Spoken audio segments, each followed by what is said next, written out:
Good morning. You ever have one of those days when you knew it was just going to be thrilling from the moment you woke up?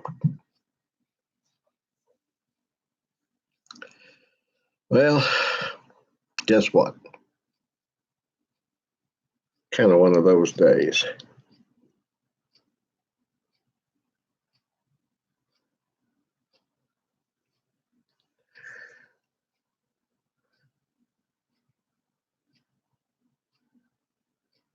It was a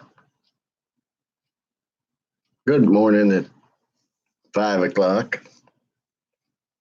I stepped out and I stepped to close the storm door. And I had the handle in my hand, but the door was just standing there. Oh, yeah, thrilling. Morning, morning, morning. So, about 6:30, I was on my way to, no, that's a story. About 5:30, I was on my way to Walmart. Got a new handle. Can't be nothing to putting it on, right? Just, I don't know, 2, 3 screws at the most, right? I just finished.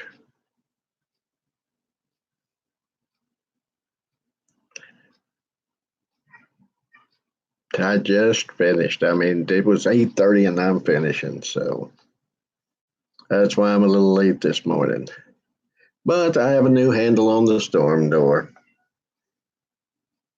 So once I get the drill out and put the new a screw in the, whatever you call the little thing that it butts up against there when you shut it, this part, it's against the door facing, I'll be done. I got one in, that's good enough. Morning, morning.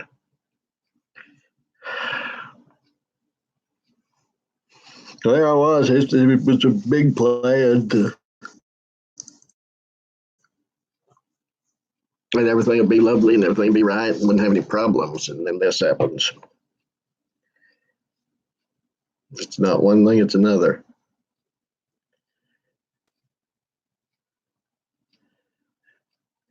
Oh, and the little piece that goes in between the plunger on the outside and the lever on the inside. It's stick it in there till you get to the area and then break it off to the proper length. That took the longest breaking that sucker off. I didn't think I was ever going to get it broke.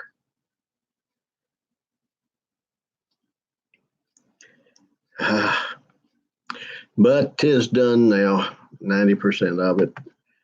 I'll get the drill out and put another hole in the facing here in a minute. Take care of that screw. Everything should be fine.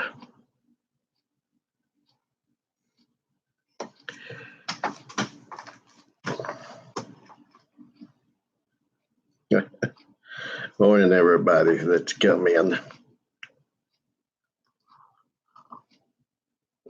Oh, mercy.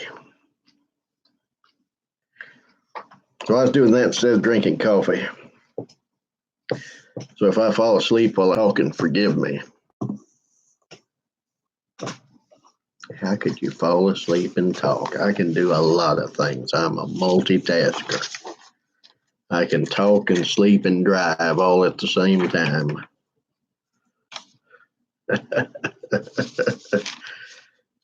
Well, I keep talking like that, none of y'all are going to want to ride with me. If you ever had the opportunity. Trying to get some things laid out here. I don't know whether I'll even use them or not. We'll try and get them ready in case we do.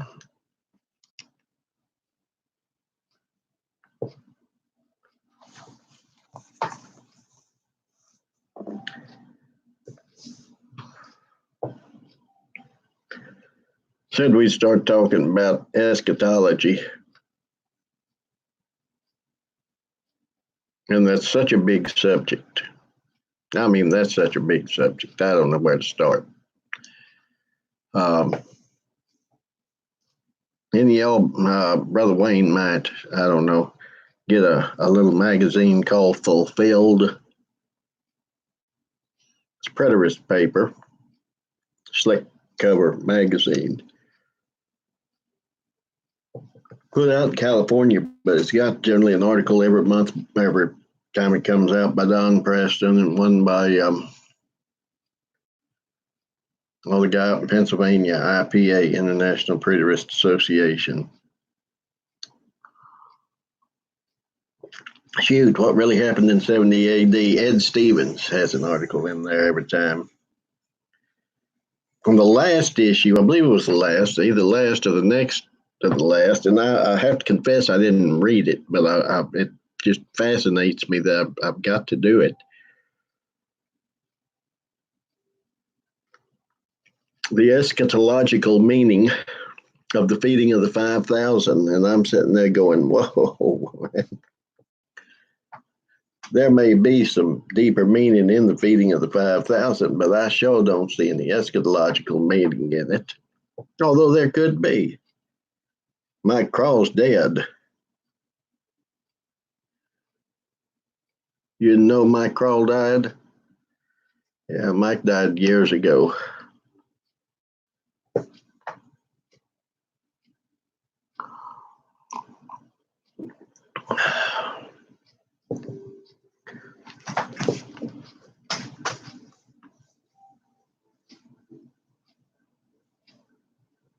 At least I'm about 90% sure he's dead.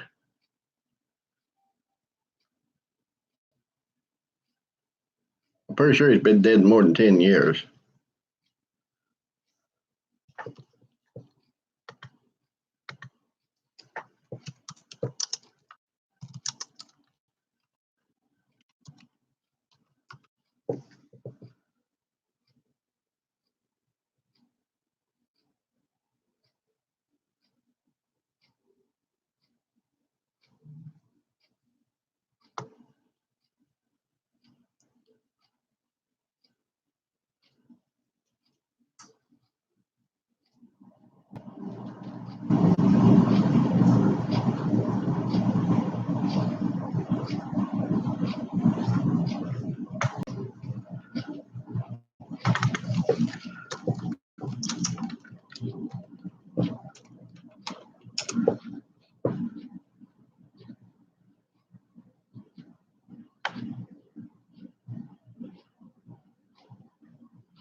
A big fish dinner together with him. There you go.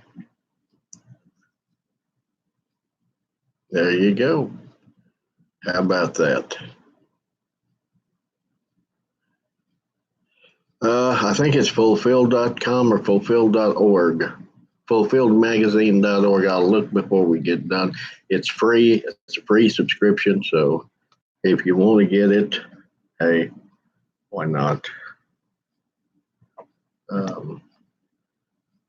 It has some good stuff in it.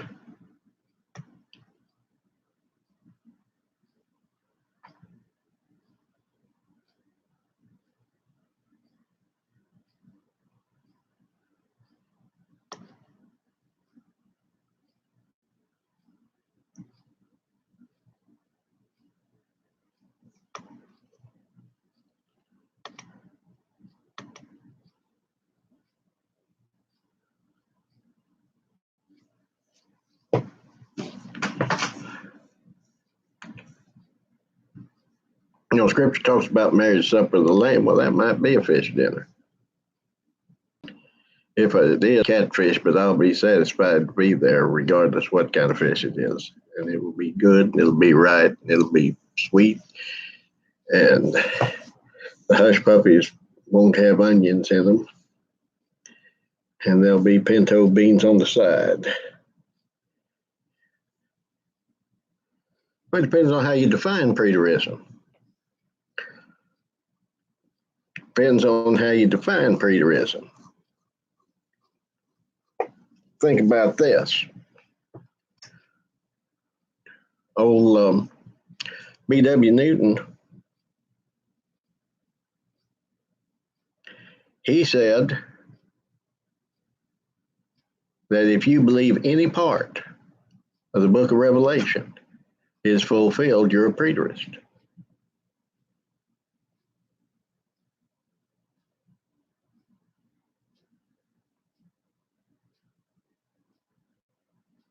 Any part. Now, let me tell you something. Too many people associate preterism with non-resurrectionism. I don't believe the two are synonymous by a long shot. I know some non-resurrectionists, have known some primitive Baptist non-resurrectionists, and they weren't preterists. I don't know what they were.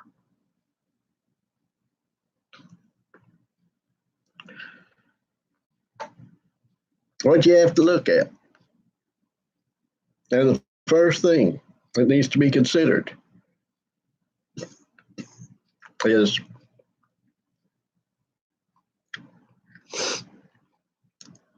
was the book of Revelation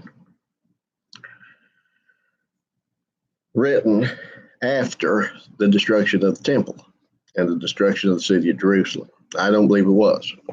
I believe all the books of the New Testament were written before the destruction of Jerusalem. Every one of them.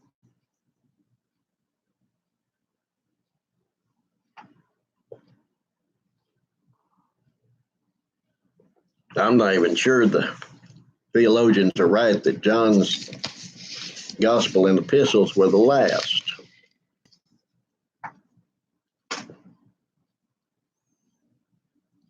I think I've mentioned the theory that John's gospel was the first one to be written. And humanly speaking, now we're talking about. The other three were written to fill in the historical information that John didn't feel necessary to put in.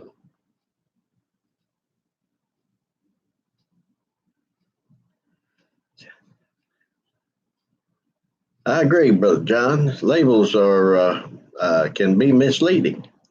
Can be misleading, you know.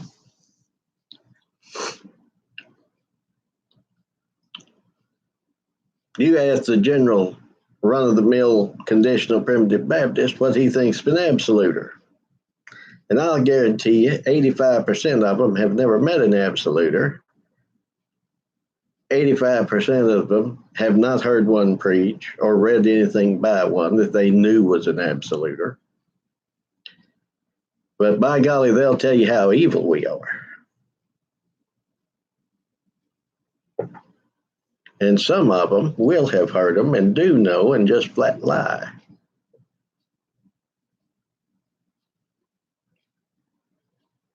Others of them will tell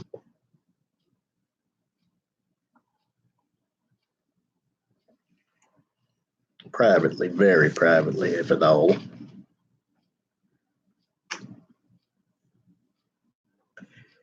Ken Gentry was a full preterist that left that position. And I'm not sure what he left it for.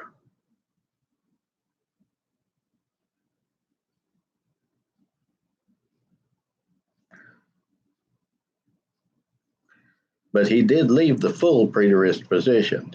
I'm going to call him a modified preterist millennialist now, which is kind of, I guess, what you might call me.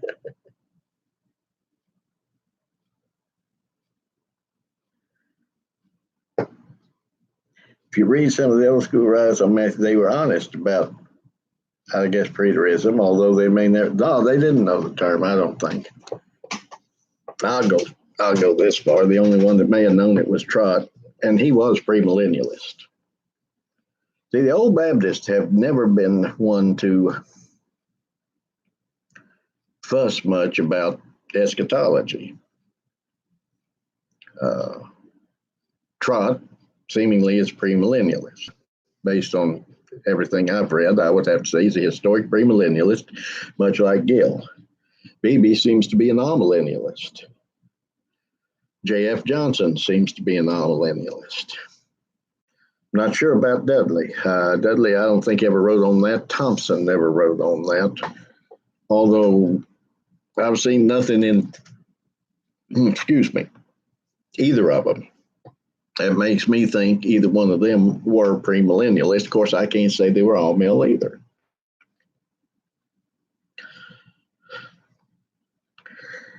See, until recent times, the term preterism wasn't used much. Wasn't used much. We just talked about fulfilled prophecy.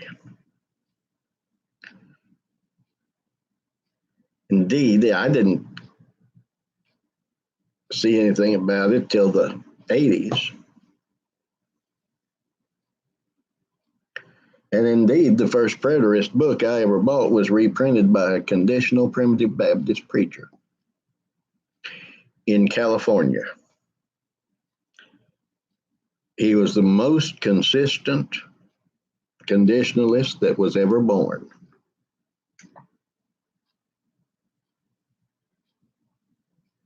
He said there was one, maybe two verses in the Bible where you read the word about salvation that's talking about eternal salvation. Every other place talking about your time salvation.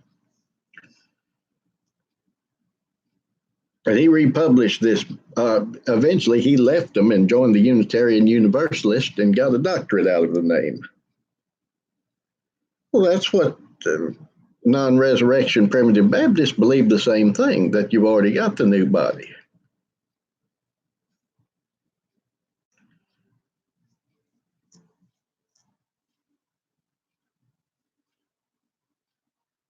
Claude Hand, Clytus Moon, Bernard Moon, Claude Carr, Charles Vaughan, let's just go back a few years, and others, R. Lester Dodson. All of them were non-resurrectionists. The old Beerbauer, his name was Carol Beerbauer, and he joined the Unitarian Universalist. So he was consistent.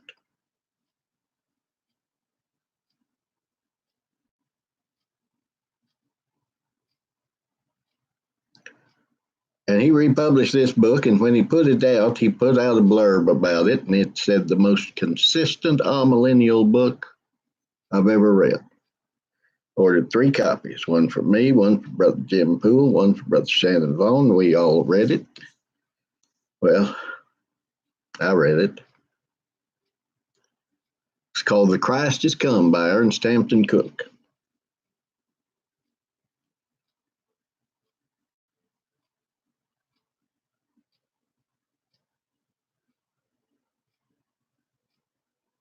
The Molten New Testament.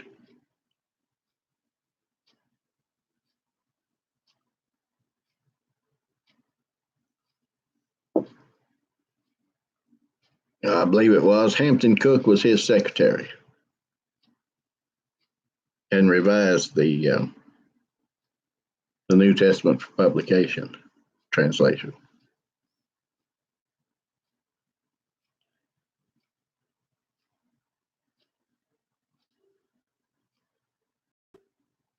Like he had something else. I don't think they're talking about you, Brother John. That's a different Brother John.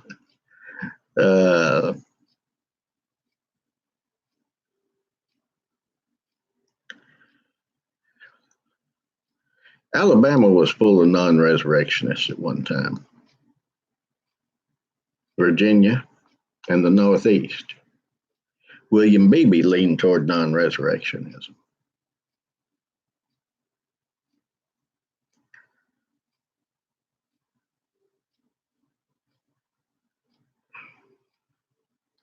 See, I can't go that and believe in eternal union.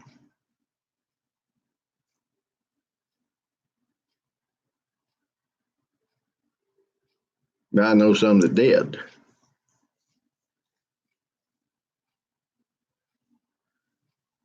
Never heard John Carroll speak, but so I don't know. But there were a lot of them.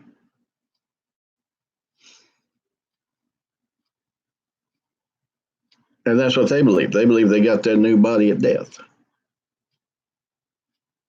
They believe their new body was completely spiritual. It didn't have anything to do with this earthly body. Now, personally, in my opinion, and this is just my opinion, but in my opinion, if Jesus' body was not in that tomb, our body's not going to be in that tomb. Not just no warfare, brother. They will tell you there's a warfare. But what they'll tell you is that a lot of these resurrection passages are actually about the new birth. They spiritualize that resurrection.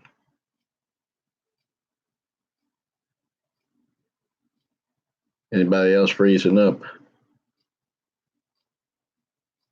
I don't believe you can spiritualize the resurrection and believe in,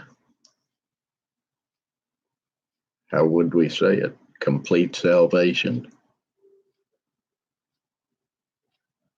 We're waiting, Paul said, for the adoption. We're waiting for the adoption, to wit, the redemption of our body. And to me, that means that this mortal has got to put on immortality.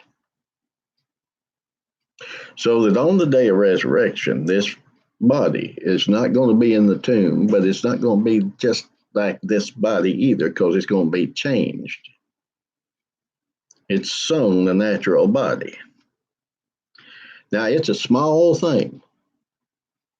If I was to lay in the tomb, if you were to lay in the tomb for 150 years and there'd be nothing there but dust,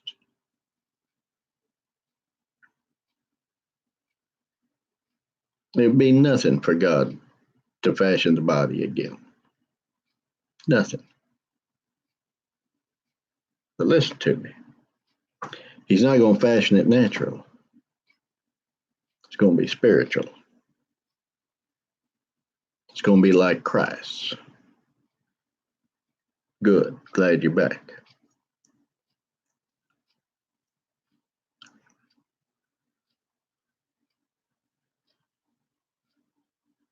Waiting for the adoption, to wit, the redemption of the body. So in my way of looking at these things, if this body is not changed, made perfect,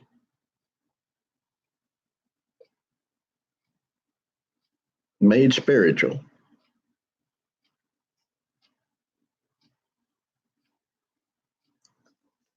why did Christ die?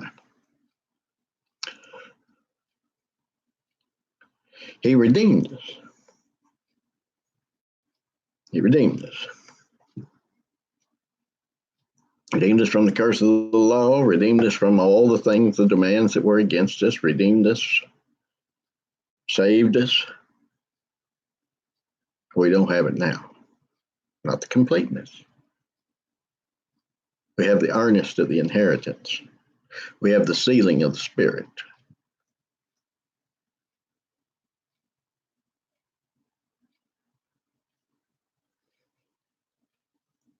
Oh, excuse me.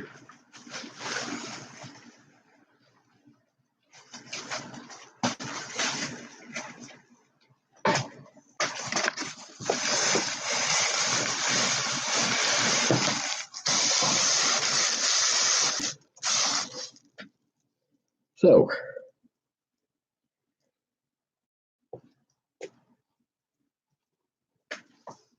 I probably can't because I didn't know it did. Let's see here, Romans 8. My brother has asked about.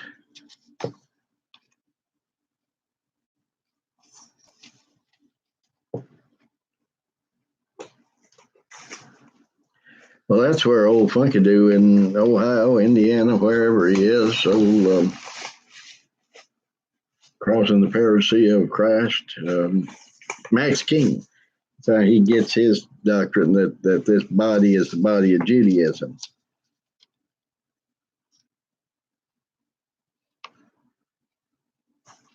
You're talking about why it doesn't say our bodies.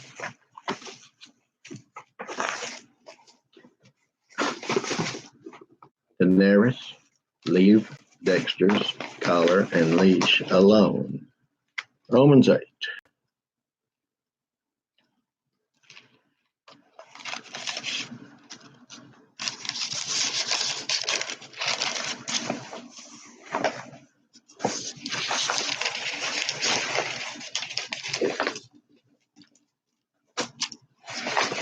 To wit, the redemption of our body. 8:23. I never thought about that. Like I say, I know that's where Max King, one of the things he gets that body is the body of Judaism.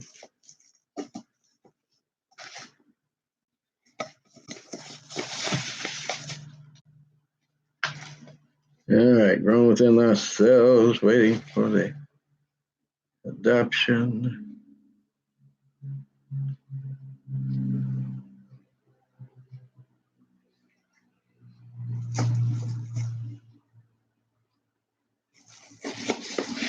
The adoption, Lucis redemption. He doesn't deal with it. Little girl, I am going to have to just whip you if you don't leave that bag of rice alone. Daenerys. Stop it. Daenerys. I said stop it.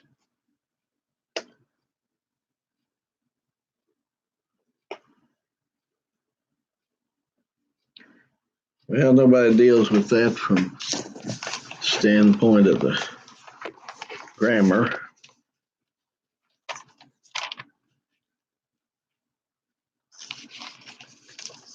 Nope, nobody deals with it there in the footnotes either.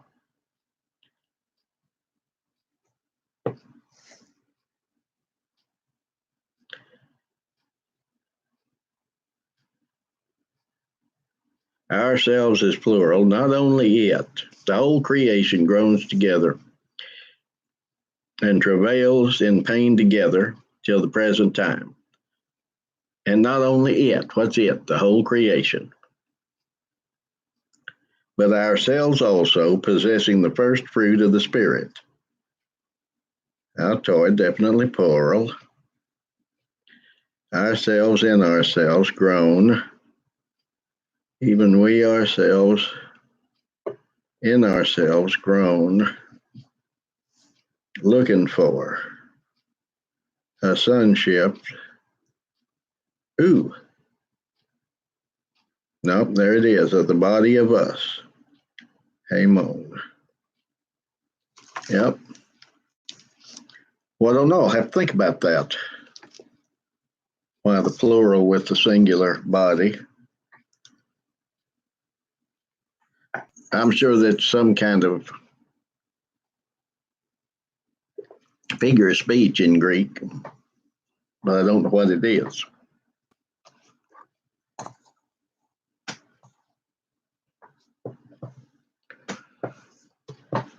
Well, we've gotten off on a lot of subject here, but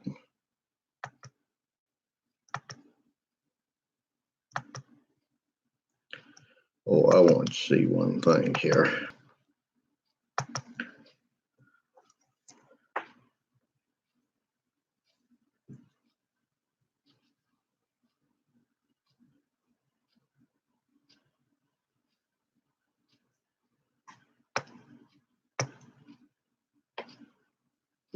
Excuse me.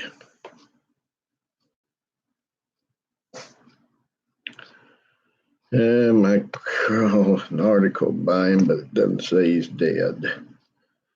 I'm sure I remember him dying.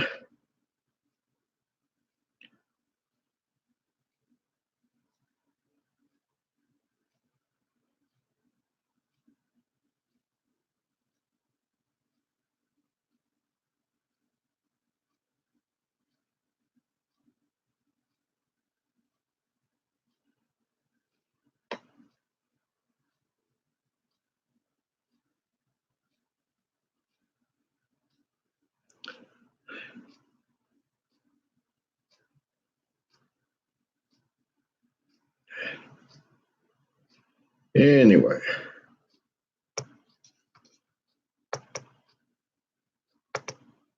what I want to talk about is just the word apocalypse today.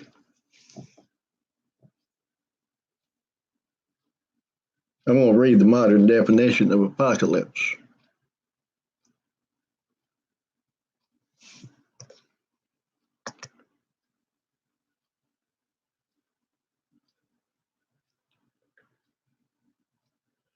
Could the body be the new creation?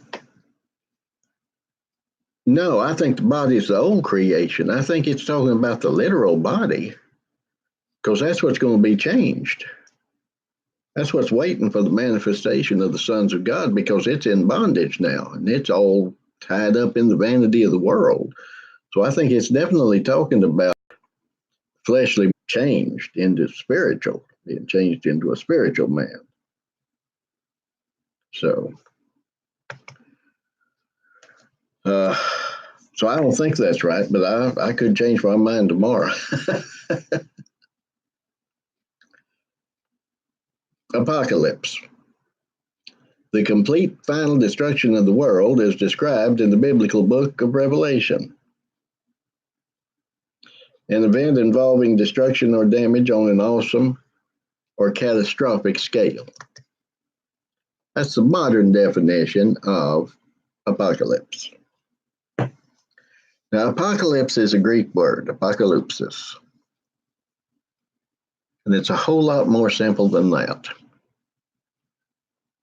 You know, it's amazing to me how we kind of get all convoluted and tangled up and twisted around, and we do this, that, and the other. And what happens is we make something a lot more complex and confusing than what it really is. Politicians do it. Theologians do it. Physicians do it. Everybody does it. Because you want to be able to have your specialty.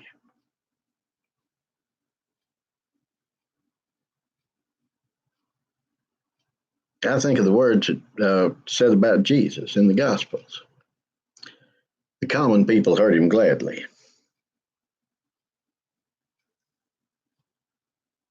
I think of another one. He taught as one that had authority, not like the scribes and the Pharisees. Now, that doesn't tell us how the scribes and the Pharisees taught. But I'm going to guess it's quoting a bunch of rabbis that went before them in what would become the Mishnah or the Babylonian or the Jerusalem Talmud.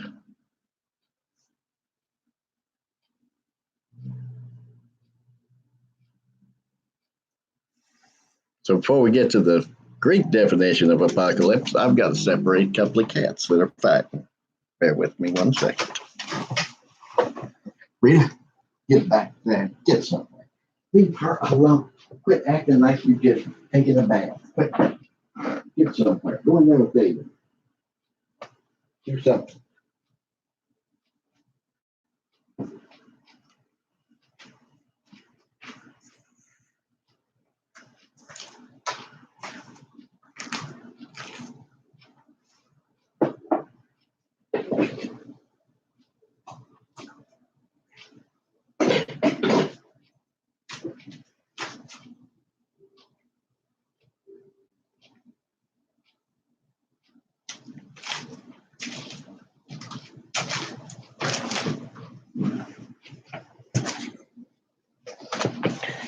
All right.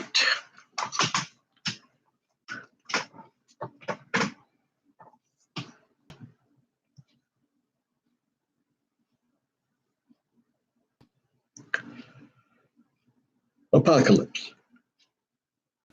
That's why the book of Revelation is called Revelation. The word apocalypse simply means a revealing or an unveiling. If you're at a theater getting ready to watch a play and they pull back the curtain or you see the stage, that's an apocalypse.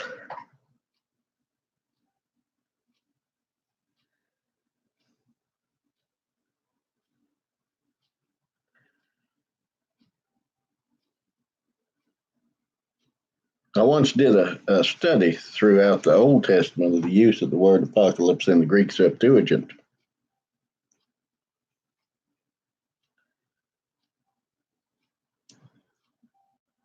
And you know those instances in the law where it says you'll not uncover your father's nakedness, you'll not uncover your uncle's, blah, blah, blah. All that uncovering, that's apocalypse. That's a pretty simple word, isn't it? That's why the book's called Revelation. It's a real translation of apocalypse. Apocalypsis. But it sounds better if you just transliterate it. Call it apocalypse, then you can make something bad out of it.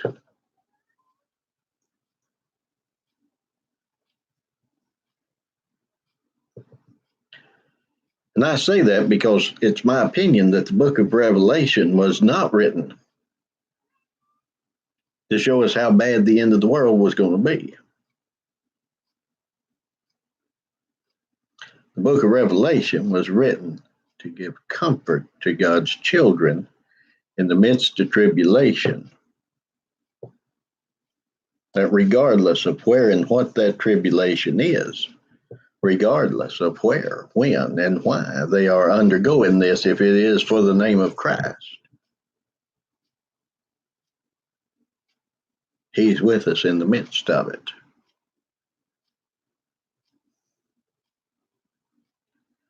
You know, years and years ago, back in the mid-70s,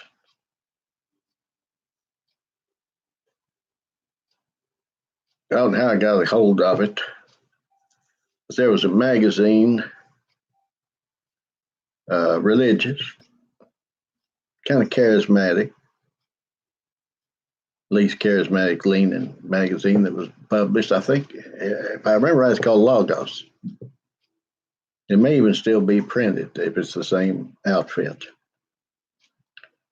But anyway, it had an article on, in an interview with Corrie ten Boom, that Dutch woman that had been in a concentration camp in Europe and was Christian now, and an old lady, and she'd go around and testify and all this stuff.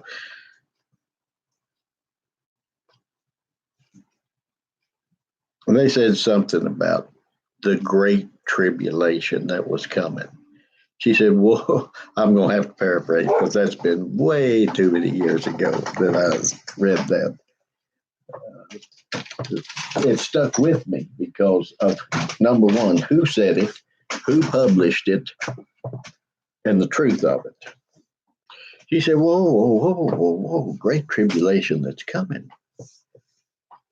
She said, "Go tell the saints in China that there's a great tribulation coming. See what they have to tell you." She said, "I can imagine them saying, 'You mean it's going to get worse than this? They're killing us now.'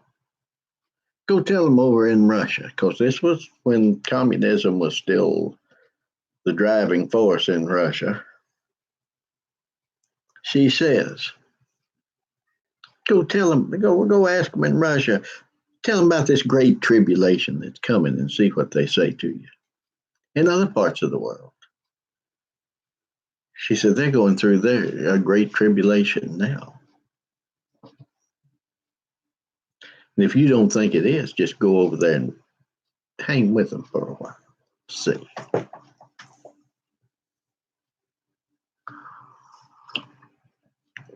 That was the first thing that clicked in my mind against. And then they said, oh, well, no, on this great tribulation. No, we're going to be raptured out of it. That's what it was. It wasn't just the fact that it was a great tribulation, but there's going to be a rapture of the saints before the great tribulation. She said, whoa. Them Chinese going through it now. Them Russians going through it now. They ain't been raptured. What makes you think you're going to get raptured, boy? I knew she had something to say to that interviewer, and that's what it was. She said, basically, she said, what makes you think you're going to be if they weren't? And you could tell just by the way it's written that he was kind of taken aback and didn't know how to answer. Because she done slapped him with a dose of truth.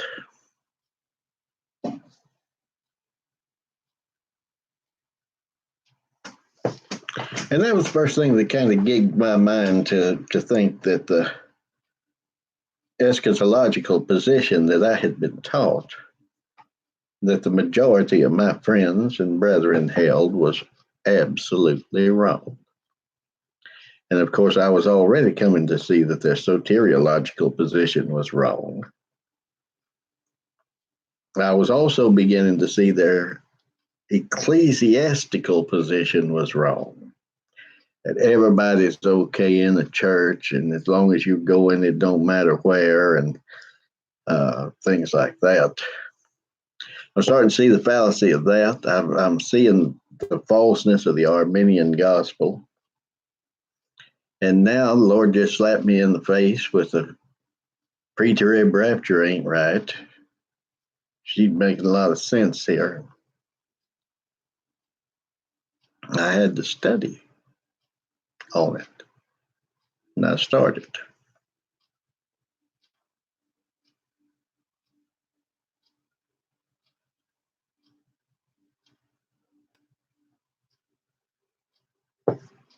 Best thing a man can do, or woman. But she did, yeah, that's right. She did. I mean, so yeah, she wasn't afraid to speak her mind. She did it in a polite way. You know, you could tell she wasn't nasty. Not like I might have been. Dumb jerk, what are you doing talking about being raptured before tribulation?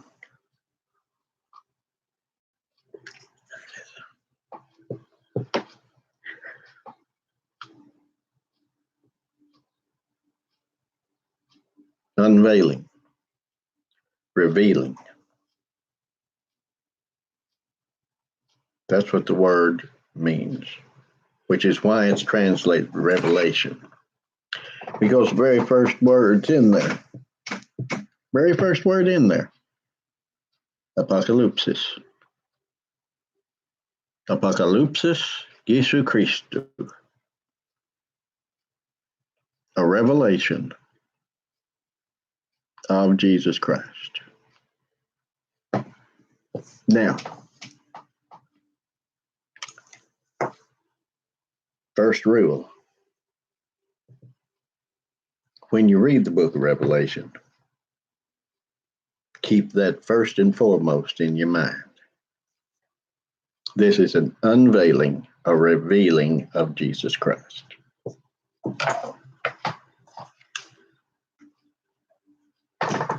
What's the tense?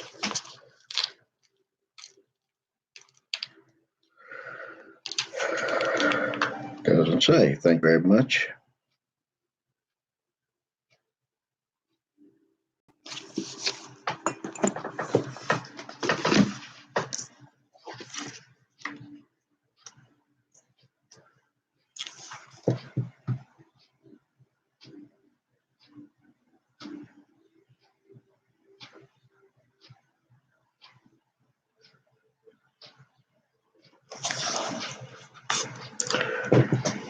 Remember that.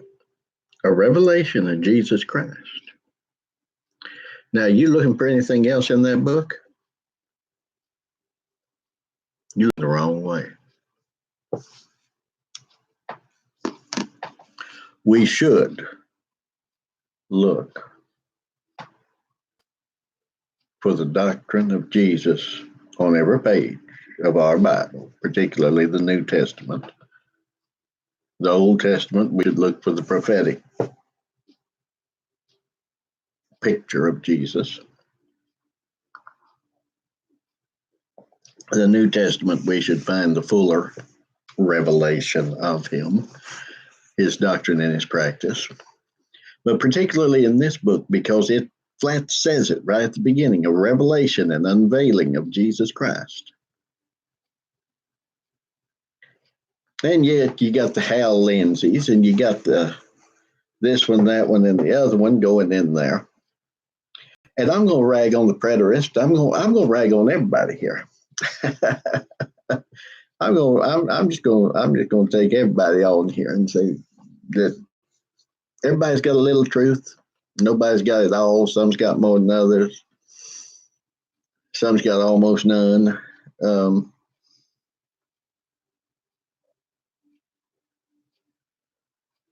The Hal Lindsey dispensationalist types go into it looking to find something to tell us about the fact that the world's going to end and it's going to be awful and we need to get ready and Jesus is coming soon, morning, night, or noon. Man, you best get out there and witness, and you best do all this good stuff, because you're going to get raptured out of here if you do, and it's going to be wonderful. The preterist goes at the book of Revelation looking for the destruction of Jerusalem, and he's looking for things he can apply to it. And neither one of them are looking for Jesus in it. Neither one of them are looking at a revelation of Jesus Christ. They are looking to build up, bolster their own position that they have already decided is right.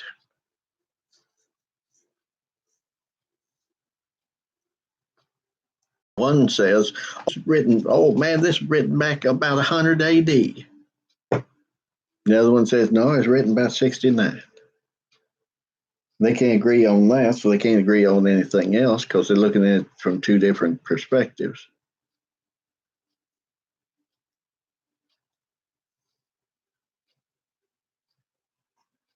When in reality, I agree with the preterist that it was written around 69 AD.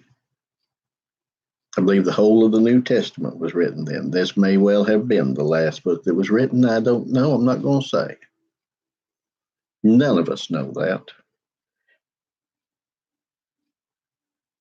None of us.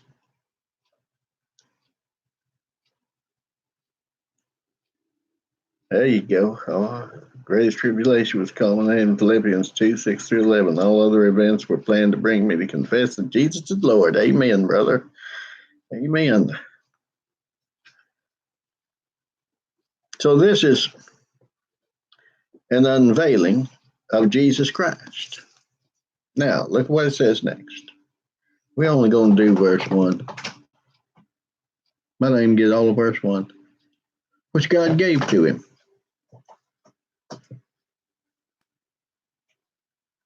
Which God gave to him. I don't do anything Jesus said but what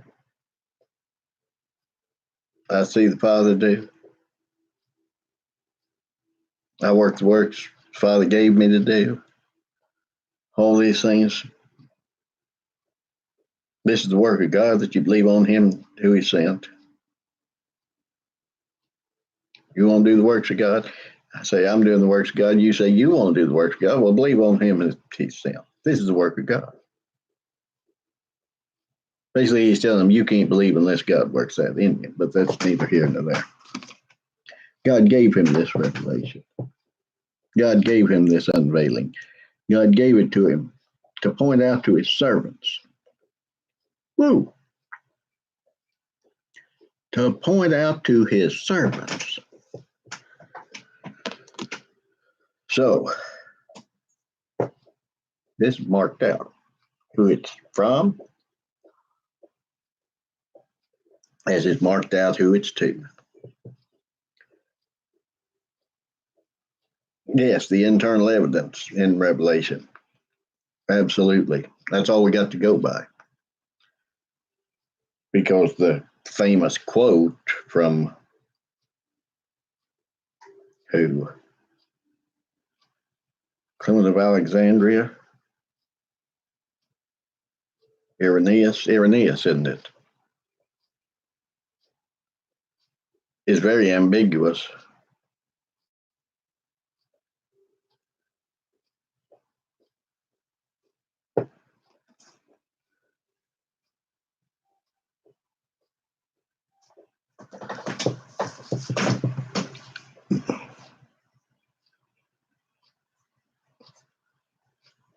So it's sent to the servants to point out to his servants.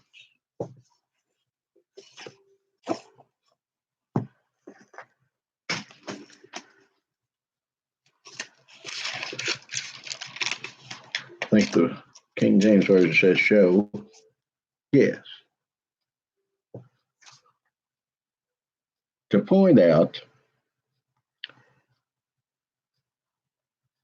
and this is interesting, always to me, every time I see this. When they talk about in the New Testament, King James Version, when it talks about children of God, it calls them servants. Right? Man, that word's doulos. That means slave or bondservant, bondman, which he gave, which God gave to him to point out to the bondservants of him himself, him himself.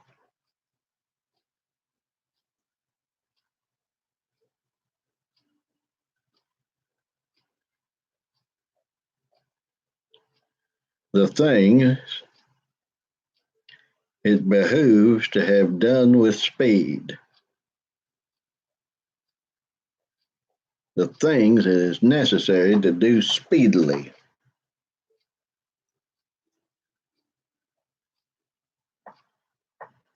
And which he signified, having sent by means of the angel or messenger of himself, his messenger,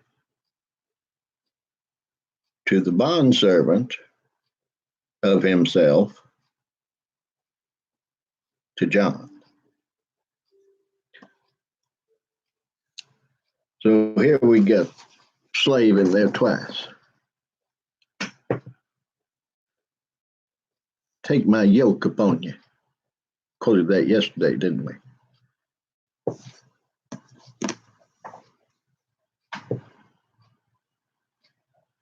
You're God's bondservant.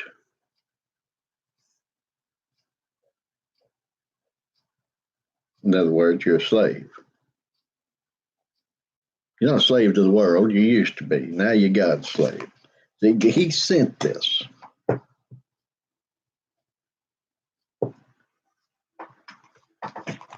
Let's see how the Geneva translates this just for a second.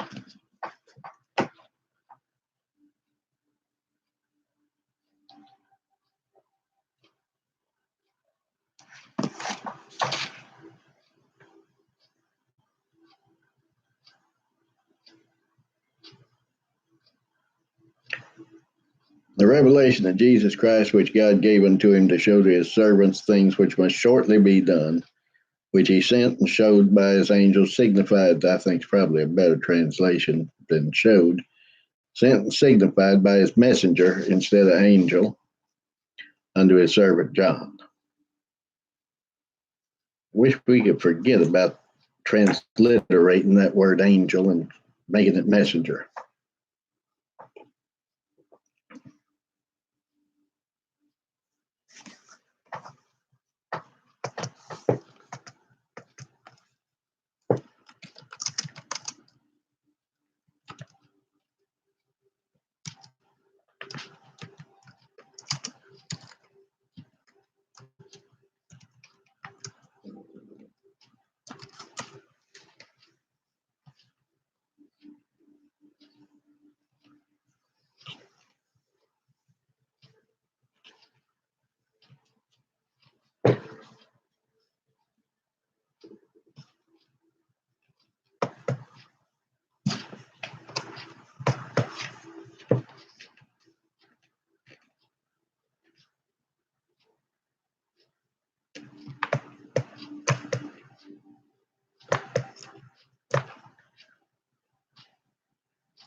There we go.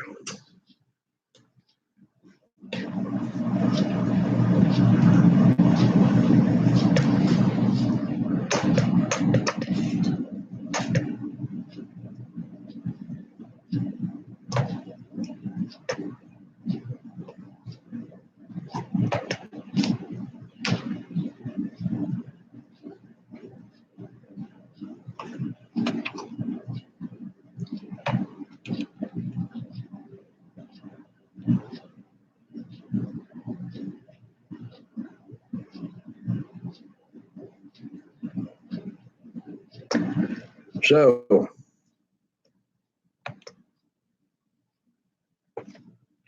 there we are.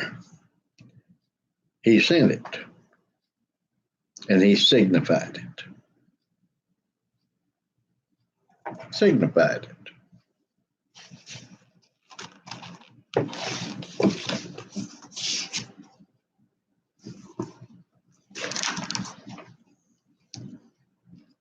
You know, I might be foolish. I know I'm foolish. Jim, what are you doing?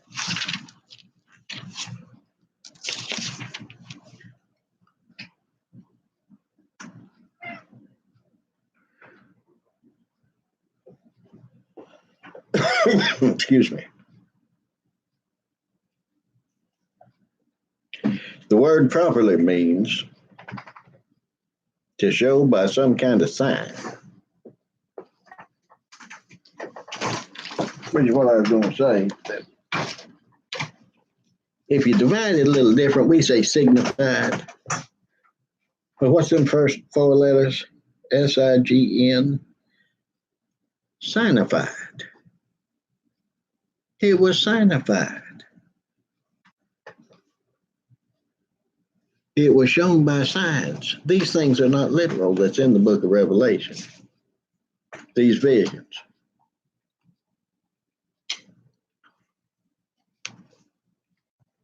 They're not literal.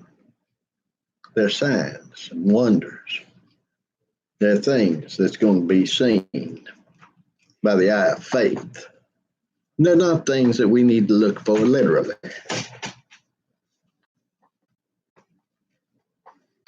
Not at all. We don't need to look for them literally. It's a sign.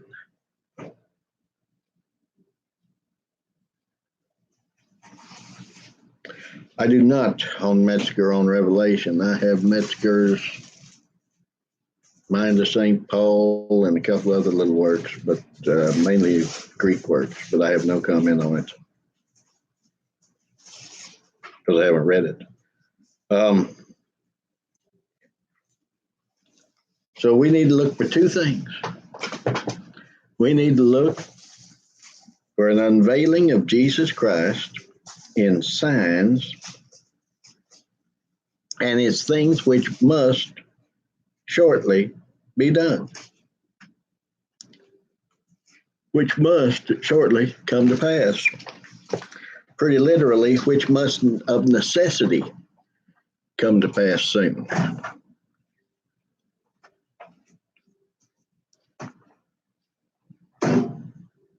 So we're not looking 2,000 years in the future for something that's going to come to pass soon. Neither are we looking 500 years in the future for something that's going to come to pass soon.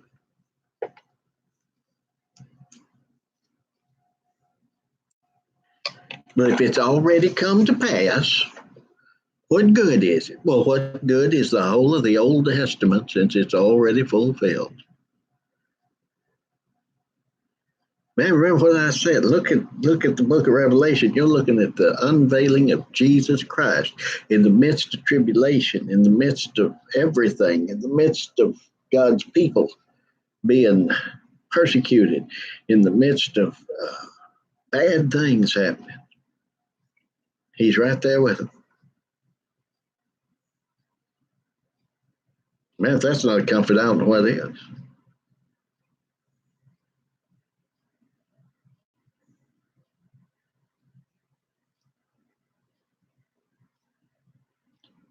We want to look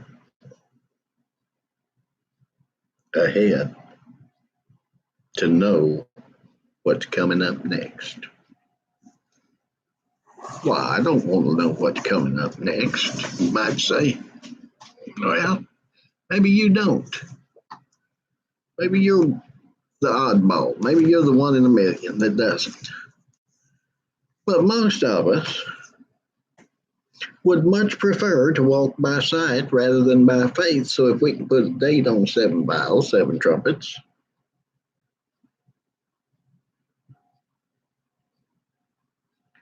man, my mind's just gone blank. What's the third one?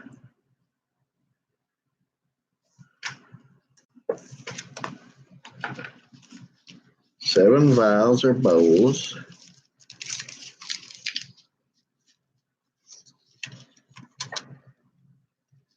Seven seals, duh. 7 seals, 7 bowls, 7 trumpets. Man, we want to know. We want to walk by sight. Faith. And that's all right if you have to have it. But listen, I'm telling you, look at what old Hal Lindsey says. This is what's coming up next. Doesn't matter what Paul says. Doesn't matter what John says. Peter, nah, he don't know anything. Jude, man, you can't take Jude for nothing. Don't you know he quotes Enoch?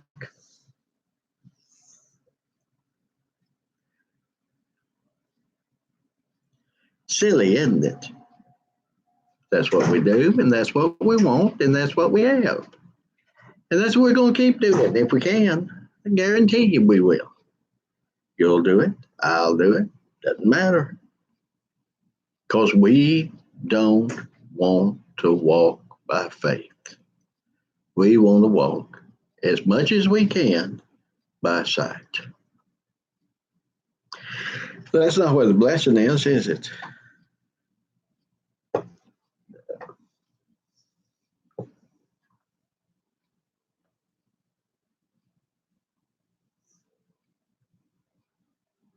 Everything we've been talking about in the book of Galatians, contrary to the common interpretations of the book of Revelation. Because there's no faith in it. It's all sight. And this is the fulfillment of that. This is the fulfillment of that. This is what's going to happen next. Prophecy is given so that you know after it comes to pass it did, not before. Smack those boys. Tell them.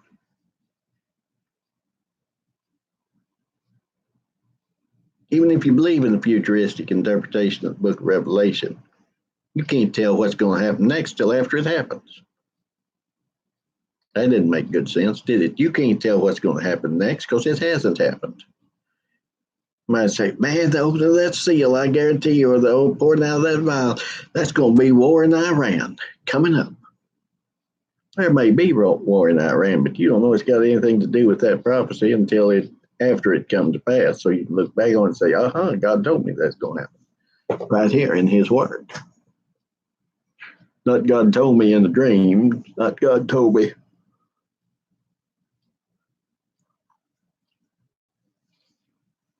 After I laid down and had a big old bowl of ham hock and collard greens. I fried up a little poke salad and egg, etc., etc. Shortly, soon, quickly. Look at how many times these things are used in the book of Revelation as well. For that internal evidence Brother Wayne is talking about. And it's important. We got quite a bit of tradition on our side when we talk about the epistles of Paul, when and where they were written. We know how many of them were written from prison. We know how many of them was written from here, that, and the other.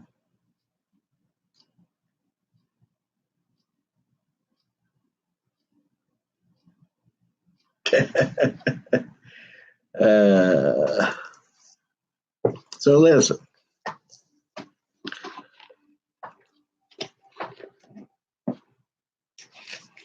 I'm against most labels.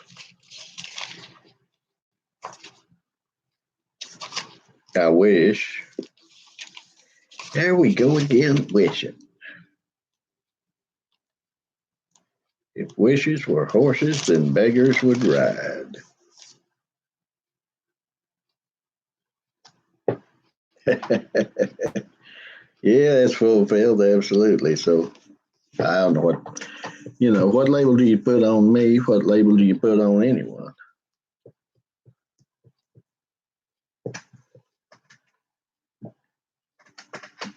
It would have been nice if we could have just been Christians, even Baptists, even primitive Baptists, even old school Baptists, even regular predestinarian Baptists. Now we got to explain that. Yes, we are old school predestinarian primitive anti-beans Baptist. Let's see how that you say it. We're old school anti-beans predestinarian Baptist of the primitive faith and order.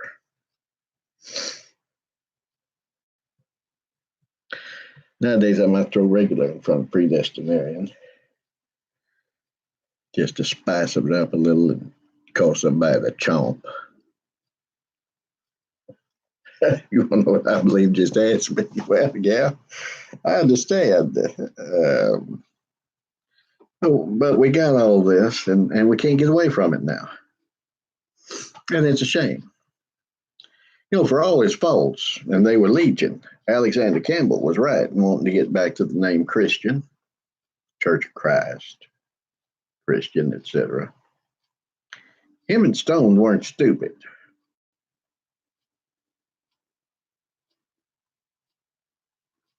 They were a lot of things, but they weren't stupid. Excuse me.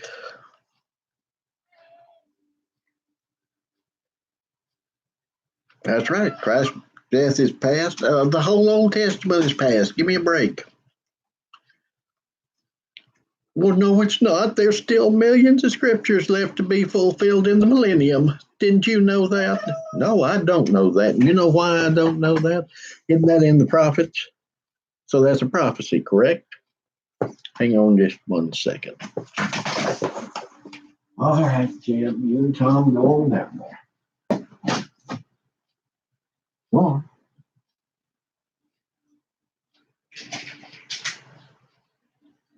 Are you going? Go on. Come on.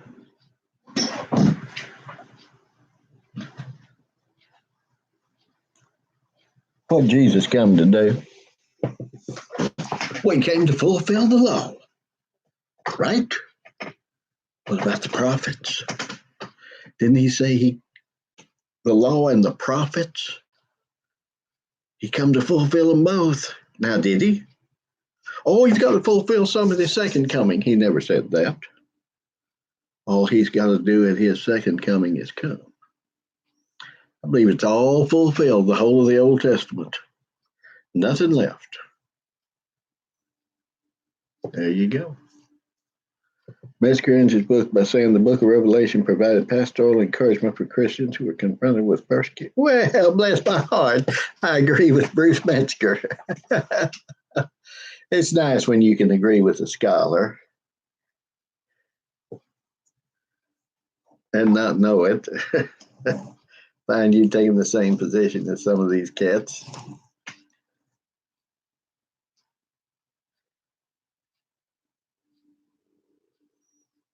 Well, I'm going to fill up my coffee cup, brethren.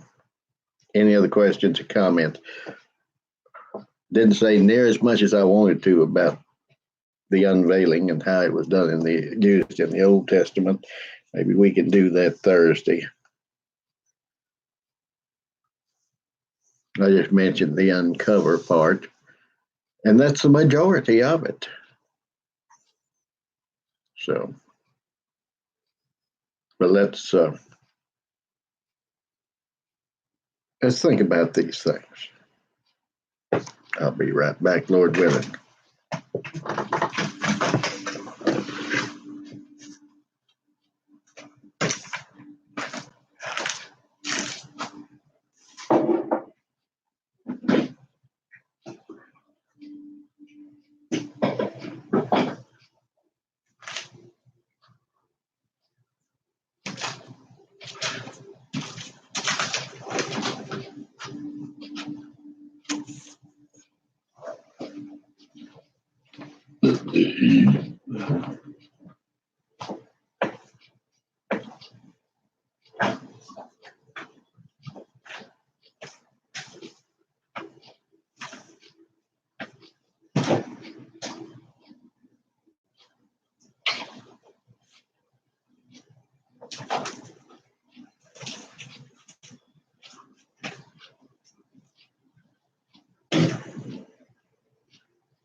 Oh, mercy sakes. Oh.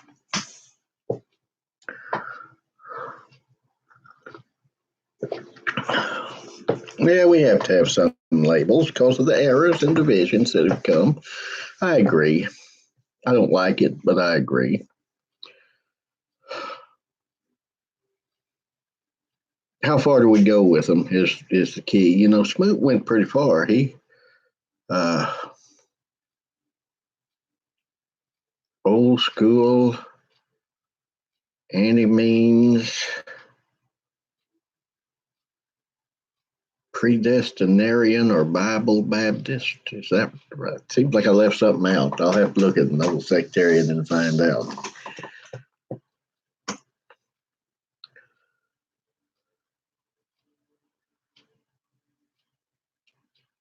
I,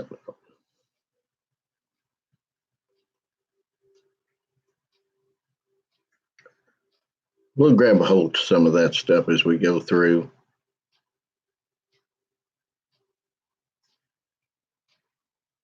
How many of you remember that book called People of the Way?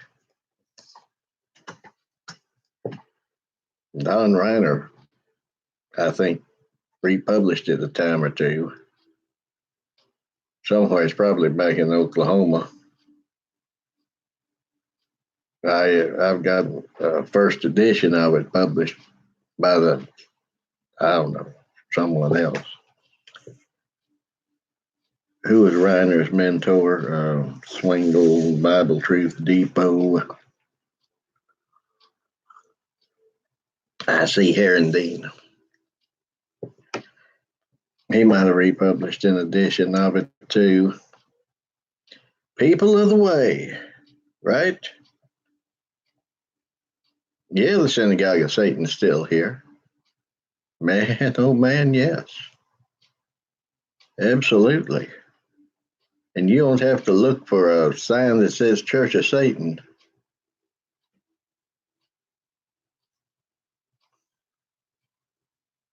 I've been trying to give the Reformed Baptist fits on Facebook. Every time they come up with something trying to glorify justify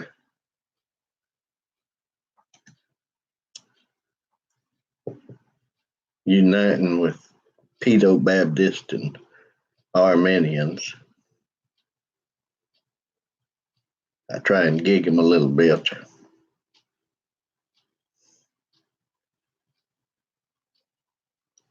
Some of their answers are pitiful.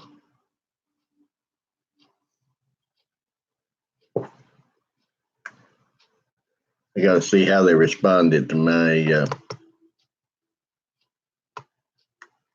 talking about the harlot daughters of Babylon yesterday. Can't remember now what come up, but I'll never forget something Brother Pound said one time. Yeah, I'll tell you what's wrong with us Baptists. We for too long we've gone to suck at the tits of the whore of Babylon to find milk for God's children. A lot of truth to that.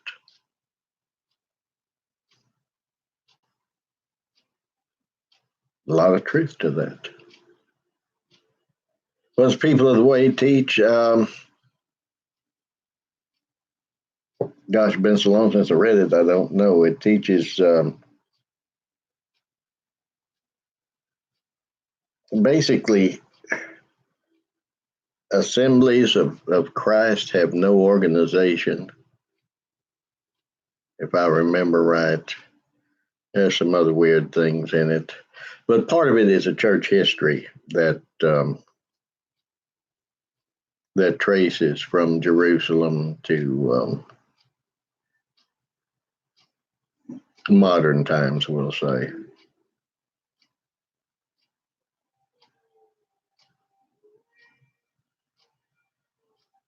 Kind of like J.M. Carroll's Trail of Blood, except it's big and it's not as, it actually has some source material in it. Excuse me again, brethren. I got cats that's upset with one another.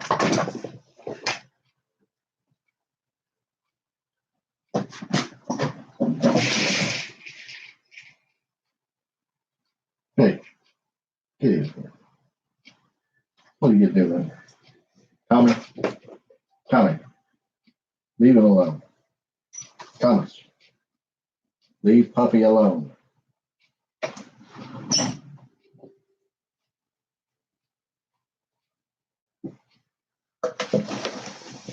So it's part history and part, I'll give them this. I can't remember. It was published anonymously, and in the later editions, I believe it tells who actually wrote it. But he tries to set forth a biblical succession based on principle and practice, not link chain baptisms like Carroll's Trail of Blood, but principles and practices like Armitage's history. And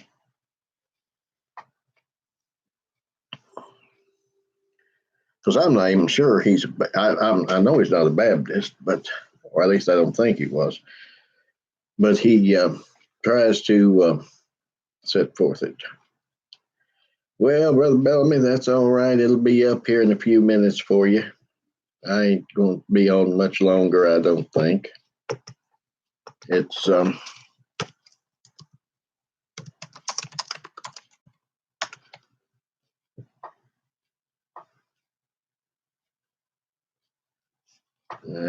this is the title of the book now.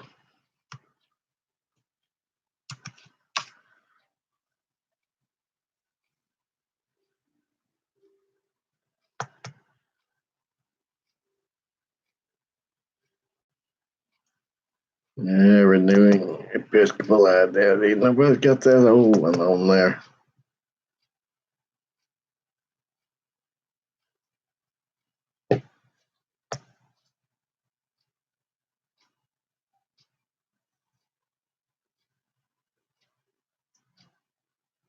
Mm-mm.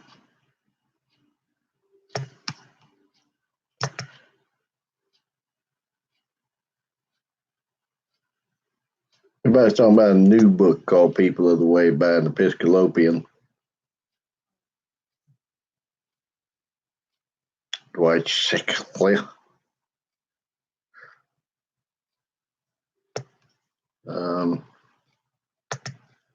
They ain't right, but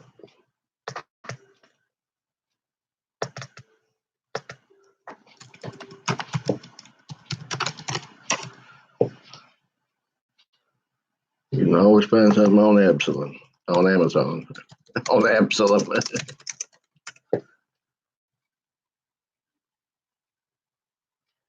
Now, I don't want that People of the Way renewing Episcopal identity. I want that old book called People of the Way. Oh my, how to win friends and influence people. I definitely don't want that. Let's see if anything comes up here. No, dadgummit.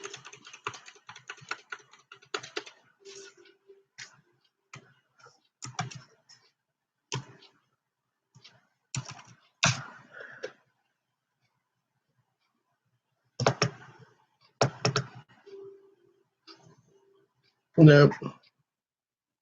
Amazing. I would have thought some people would have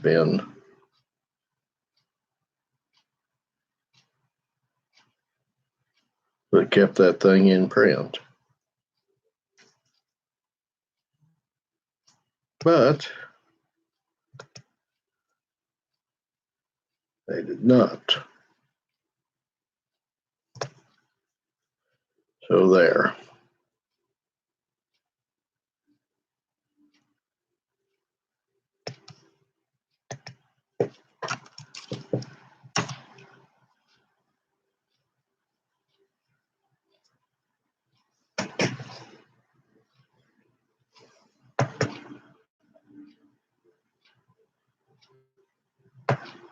So I have no earthly idea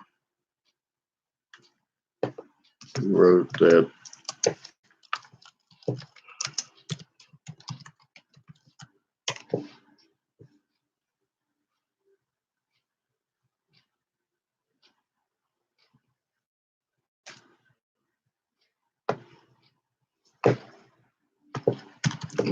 Bible Truth Depot.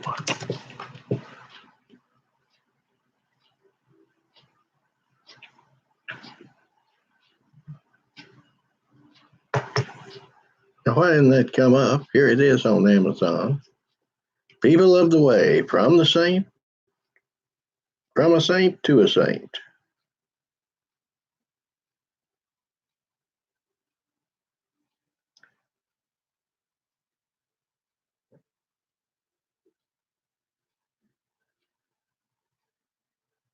I wouldn't give $22.35 for it, but that's just me.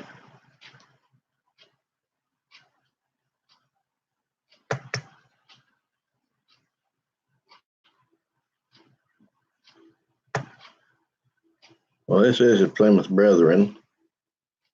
Says it's dispensationalist.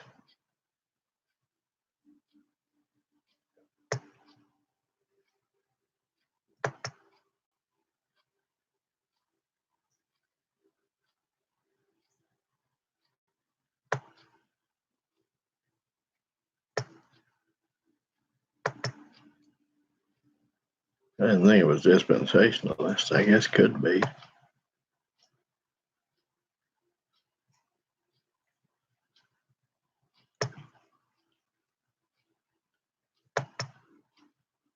Does surprise me that it's Plymouth Brethren.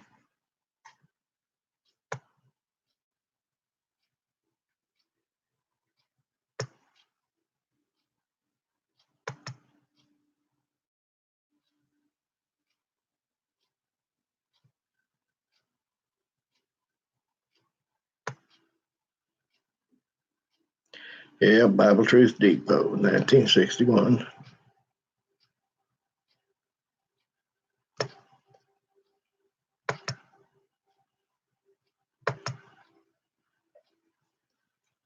Shoot.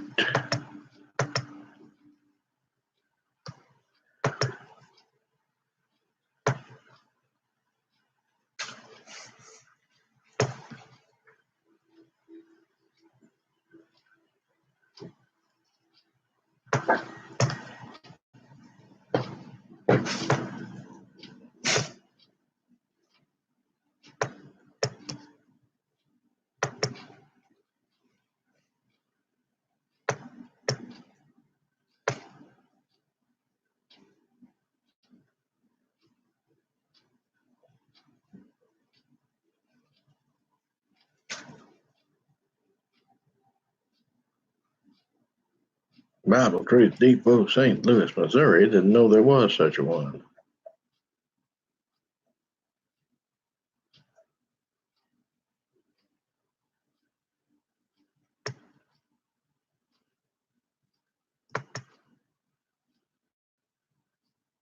That's better. Baker's got one for $9.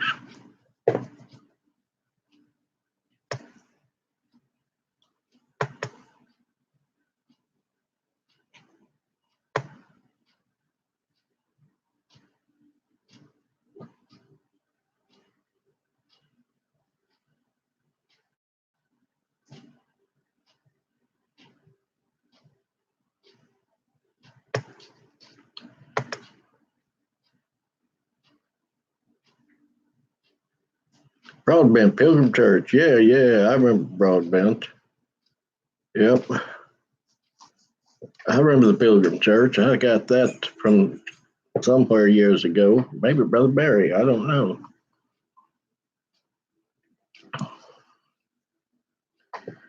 The People of the Way was published anonymously from a saint to the saints because he was highly critical of some church practices that is practiced by most churches today. Highly critical. So that was one of the reasons he published it anonymously. Broadbent's Pilgrim Church. Yeah, I used to keep a copy of Pilgrim Church on my desk. I used to keep a copy of Broadbent's Pilgrim's Church.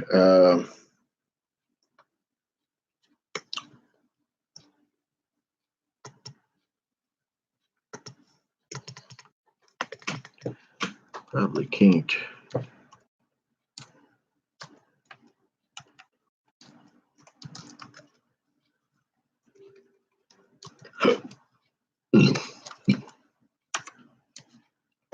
No.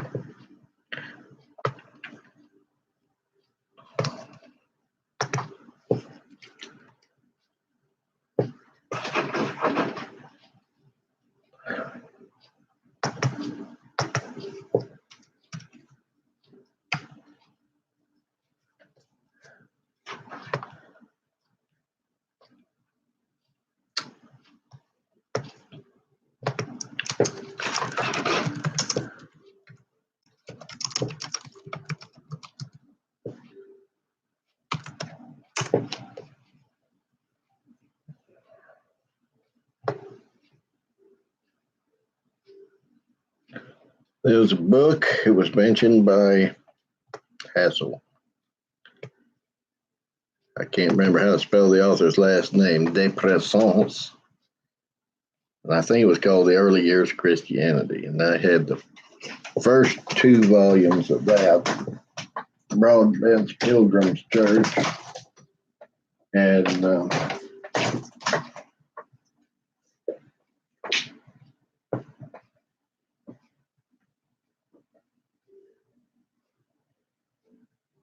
can't remember what else I used to have on one corner of my desk. That was years ago. There was a third kind of church history type thing.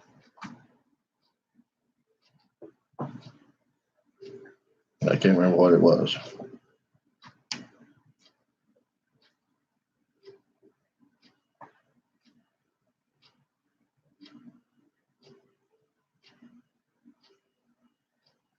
Shame to get old and forgetful. Things you'd think you'd never forget. Gone. All right. Let's get off here, brethren. We've been an hour and a half and we've rambled more than we did yesterday. Lord have mercy sakes alive.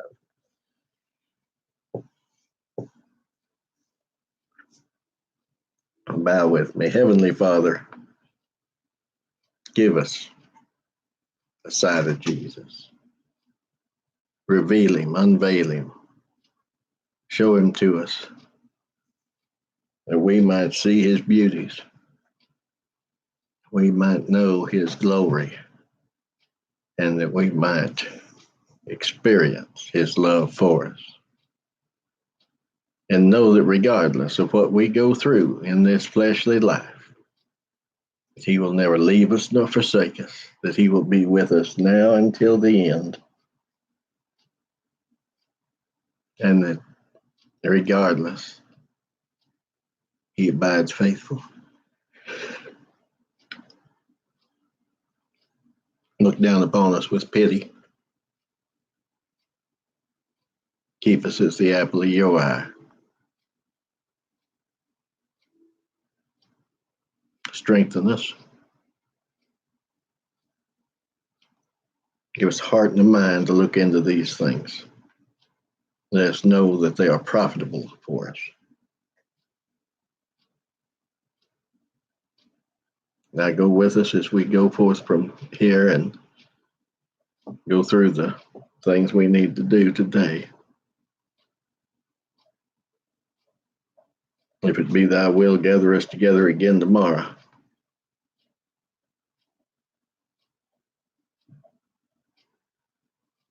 In the name of the Lord we ask. Amen. Ha!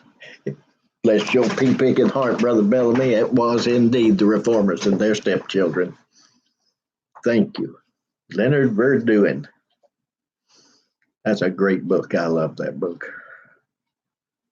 I think everybody that claims to be any kind of Baptist ought to study that book for 6 months. Read it, then study it. So it's interesting. You know, Verduin's not a Baptist, not an Anabaptist. He doesn't come from that tradition at all. But yet he translated the works of Menno Simons, and it's a good, well, I don't know enough Dutch to say yay or nay, but it seems to be a good translation to me. He was a smart man. Have you read Anatomy of a Hybrid? That's the one I've not read. I've got, I don't know, 2 or 3 copies of Reformers and Their Stepchildren. One of them, I think one of them, a signature's loose end, or the cover's off it. And I got another one to replace that. Found one on sale. Then I found a used copy, and I said, I better get that while I can. But that's it. Yeah, Christian Reform. That's right. But yeah, man, that was the other one I had on there, Reformers and Their Stepchildren. Good corrective to things like Pilgrim Church and People of the Way to get the Anabaptist perspective there. All right, brother, and I thank you for your attention. I certainly thank you, Brother Bellamy, for that jogging of my poor benighted memory. It's getting worse every day. I hope that the Lord will bless all of you. And I thank you for your attention. I thank you for your comments. And we'll see you tomorrow at 8:30 when we're back in the book of Galatians.